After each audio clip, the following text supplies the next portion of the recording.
For theme of the year, members of the Alpha Chi Alpha chapter hosted a local conference on mental health in the criminal justice system. We had approximately 250 people in attendance.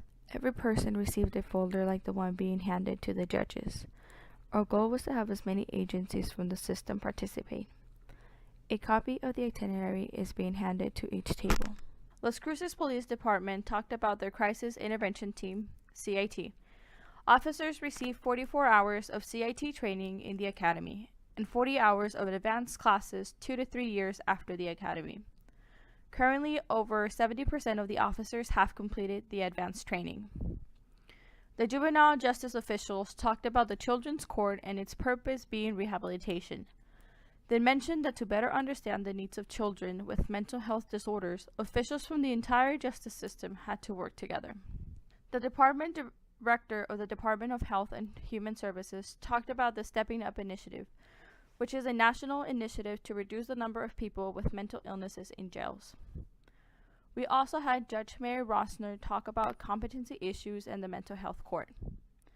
Now you'll be watching a short clip from our local news channel. For people with mental health disorders, it can be difficult to get proper treatment, and even more so in prison.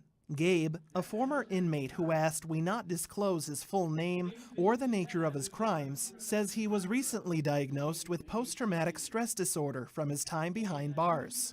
Gabe says once he entered the criminal justice system, he kept his emotions bottled up and his experiences to himself. The experiences, when you see your friends get murdered and your next door neighbor, so to speak, your next door sales guys getting raped, and you have to suppress that and not speak to anybody about that. I believe it's a heavy burden to carry. Gabe describes himself as getting lost in the cracks while serving his time. He says he didn't seek mental health treatment because prisoners see receiving help as being weak. Some also view it as a chance to snitch on other inmates. So when I got out, I just finagled my way through the system, through the POs. I told them what they wanted to hear, and they kind of let me off easy. And as a result of that, I kind of cheated myself. I didn't get the proper treatment, and round 2 started.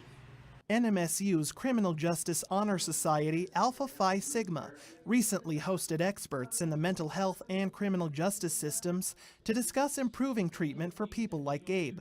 It's a personal topic for Democratic State Senator Mary Kay Papin, and one of the reasons she says she ran for office. Papin says her grandson was diagnosed with schizophrenia as a teenager. He's been homeless.